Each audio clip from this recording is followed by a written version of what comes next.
வெளியில் முருகர் சிலை, சிவனோட சிலை எல்லாமே இருந்தது. சரி, அப்புறம் குகைக்குள்ளே உள்ளே போகலான்னு பார்த்தா அந்த குகைக்குள்ளே இருந்து ஒருத்தர் வந்தார். It was a very normal person. இந்த சாமியார் மாதிரிலாம் இல்லை, தாடி வச்சிருந்தாரு, வெள்ளை தாடி தான், காவியோட ஆரம்பிச்சுட்டாரு. அவர் வந்தார். வந்தோடனே பார்த்துட்டு எதுவுமே பேசலை.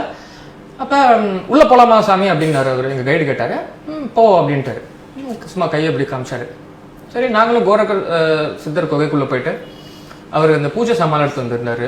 அதெல்லாம் கொஞ்சம் பூஜை மாதிரி பண்ணிட்டு சாமி கும்பிட்டு வெளியில் வந்தோம். அப்போ அந்த சாமியார் அவர் மாதிரி இருந்தாரு. அவர் ஒரு கல்லில் உட்காந்துருந்தாரு. உட்காந்து என்னை கூப்பிட்டு என்ன என்ன பண்ணுற அப்படின்னு. இல்லை, சும்மா நான் வந்திருக்கேன் அப்படின்னு. இல்லை, எதுக்காக வந்திருக்க அப்படின்னு கேட்டார். இல்லை, எதுக்காகலாம் இல்லை, சும்மா ஒரு எக்ஸ்பீரியன்ஸ்க்காக தான் அந்த மாதிரி வந்திருக்கேன். அப்படியா, சரி அப்படின்னு சொல்லிட்டு உன்னுடைய தேடல் என்ன அப்படின்னு கேட்டார். தேடல்லாம் ஒன்றும் இல்லை, எனக்கு இந்த மாதிரி தான், உனக்கு தேவைகள் அது மாதிரிலாம் எதுவுமே இல்லையா அந்த வாழ்க்கையில் அப்படின்னு கேட்டார். தேவைகள்னு சொன்னால் எனக்கு அப்போ திடீர்னு என்ன தோணுதுன்னா, எனக்கு ஒரு 6 to 7 years எனக்கு ஒரு ஐ ப்ராப்ளம் இருக்கு. I have a vitreous haemorrhage problem. So 7 years நான் யூகேல இருந்தப்பவே இருக்கு இது ஸ்டார்ட் ஆனது. நான் அங்கே இருக்கிற டாக்டர்ஸ்லேருந்து நான் டெஸ்ட் போயிட்டு தான் இருக்கேன். இப்போ கிட்டத்தட்ட past 6 years I am under treatment. எனக்கு வந்து அது வந்து பிளட் வெசல்ஸ்லேருந்து பிளட் லீக்கேஜ். ஸோ எனக்கு வந்து லெஃப்ட் ஐயை மூடிட்டா ரைட் ஐ வந்து சுத்தமாக தெரியாது. ஃபுல்லாக ஃப்ளோட்டர்ஸ் இருக்கும், ஃபுல்லாக மறைஞ்சிருக்கும். ஸோ இது வந்து 6 years தெரியும். இது என் ஃபேமிலிக்கு, என் ஒய்ஃப்க்கு எல்லாருக்குமே தெரியும்.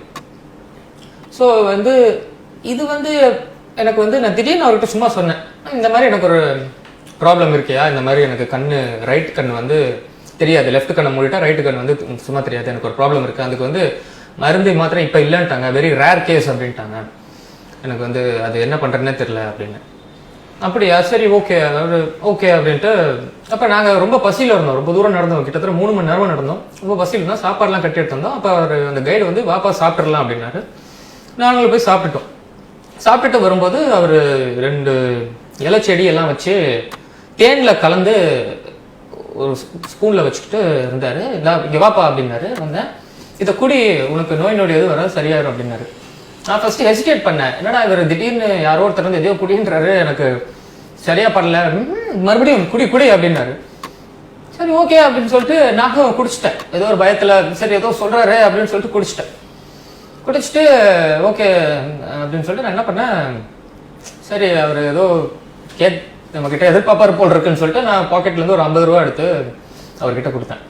அதை எடுத்து அப்படியே தூக்கி போட்டேன்னு ஒரு பணத்தெல்லாம் தூக்கி போடுறான்னு சொல்லிட்டு நான் எடுத்து வச்சுட்டு அதுக்கப்புறம் சாமி நீங்கள் இங்கே தான் இருப்பீங்களா அப்படின்னு கேட்டேன். எதுக்கு அப்படின்னு கேட்டார். இல்லை, ஃபேமிலியெல்லாம் இருக்காங்க, நீங்கள் இருந்தீங்கன்னா நான் கொண்டு வந்து உங்களை கம்மி பண்ணேன். எதுக்கு, நீ மட்டும்தான் அந்த உலகத்தில் இருக்கியா, அதெல்லாம் ஒன்றும் தேவையில்ல, கிளம்பு முதல்ல இங்கேருந்து அப்படின்னாரு. சரிங்க அப்படின்னு சொல்லிட்டு அவர் அந்த இலை பிச்சை எனக்கு கொடுத்தது, அந்த 2 இதையும் கொடுத்துட்டு, ஆக்சுவலாக அவர் கொடுக்குறப்போ எனக்கு ஒரு மந்திரமும் சொன்னார், இந்த 3 வாட்டி சொல்லிட்டு இதை குடி அப்படின்னாரு. நானும் ஓகே அப்படின்னு அவர் சொன்னார். அதே நான் சொல்லிட்டு தான் குடித்தேன். இந்த இலையை கொடுத்துட்டு இந்த மந்திரத்தை சொல்லி, உனக்கு தேவைப்பட்டாங்க யாரு கேட்டால் வேணா சொல்லி கொடுத்துக்கோப்பா அப்படின்னாரு. சரிங்க அப்படின்னு சொல்லிட்டு அதையும் நான் வச்சிருக்கேன். அதை என்கிட்ட தான் இருக்குது. இதுதான் அது ஆக்சுவலாக நான் என் ஒய்ஃபுக்கு ஆஃபர் பண்ணேன். பட் அவள் இது பண்ணல. அவள் வந்து குழந்தைக்கு வேணா ஏதாவது கொடுத்துக்கலாம் அப்படின்ற மாதிரி இருந்தா. அது என்கிட்ட தான் இருக்குது.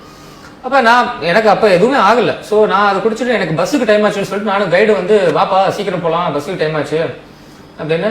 அவர் போகிறவரில் என்னப்பா சாமியார் ஏதோ கொடுத்தாரு, நீ பாட்டுக்கு குடிக்கிற அப்படின்னாரு. நான் சொன்னேன், ஏங்க அப்படின்னு. ஆமாம், யாருன்னு தெரியாது, நீ பாட்டுக்கு எடுத்து குடிச்சிட்டே அப்படின்னு. ஐயோ, என்ன குடிக்கும்போது எதுவும் சொல்லாமல் இப்போது சொல்கிறீங்க அப்படின்னு.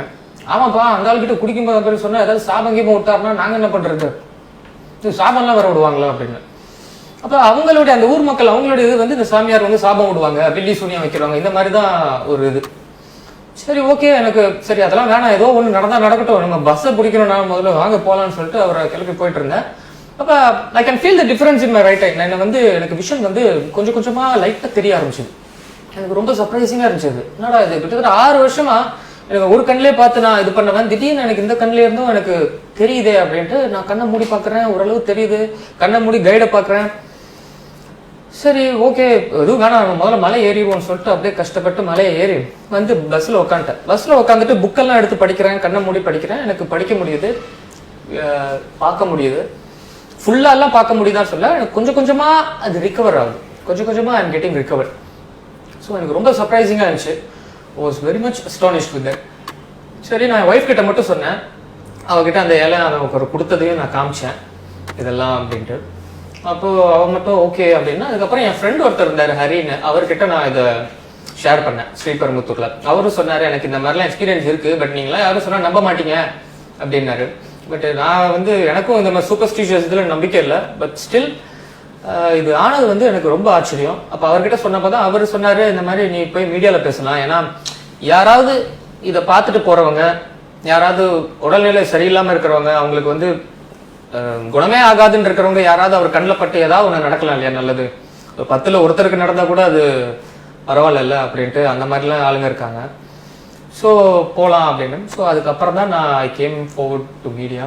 என்னால் படிக்க முடியாது, ஏன்னா ஒரு கண்ணு மூட்டை என்னால் படிக்கவே முடியாது.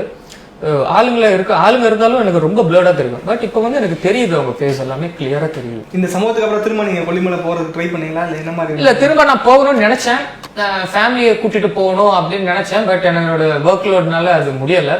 ஸோ என் ஒய்ஃபு ரொம்ப ஆர்வமானா அது வந்து நான் போய் பார்க்கலாம், திரும்ப அவர் இருந்தாருன்னா என்ன பண்ணலாம், போய் பார்க்கலாம், அவர் இருப்பாரா இல்லையான்னு அந்த அவர் இருப்பாரா இல்லையான்னு தெரியல, அவர் யாருனே முதல்ல தெரியல எனக்கு.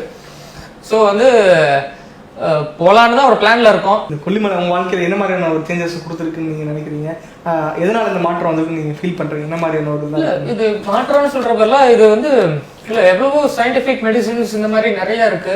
ஆனாலும் என்னுடைய கியூர் பண்ணாத ஒரு விஷயம் வந்து இந்த மாதிரி எனக்கு கியூர் ஆனது வந்து எனக்கு ரொம்ப சர்ப்ரைசிங்கா இருந்துச்சு. அதுதான் ஃபர்ஸ்ட் ஆஃப் ஆல் அதுதான் எனக்கு ரொம்ப ஏன்னா நான் இந்த மாதிரி எனக்கு இப்படிலாம் கியூர் ஆகும் இந்த மாதிரி நினைக்கவே இல்லை. திடீர்னு வந்து ஏதோ ஒருத்தர் வந்து திடீர்னு கலந்து எடுத்து கொடுத்துட்டு இந்த மாதிரி எனக்கு கொஞ்சமாவது கியூர் ஓரளவு தெரியுது கண்ணுன்றப்போ எனக்கு லைஃப் சேஞ்ச் மாதிரி தான். எனக்கு இது ஒரு திரும்ப ஒரு ரீபர்த் மாதிரி இருந்துச்சு. எனக்கு கிட்டத்தட்ட 6 to 7 years நான் இருந்த அந்த இது வந்து எனக்கு போனது வந்து எனக்கு ஒரு பெரிய விஷயமா இருந்தது.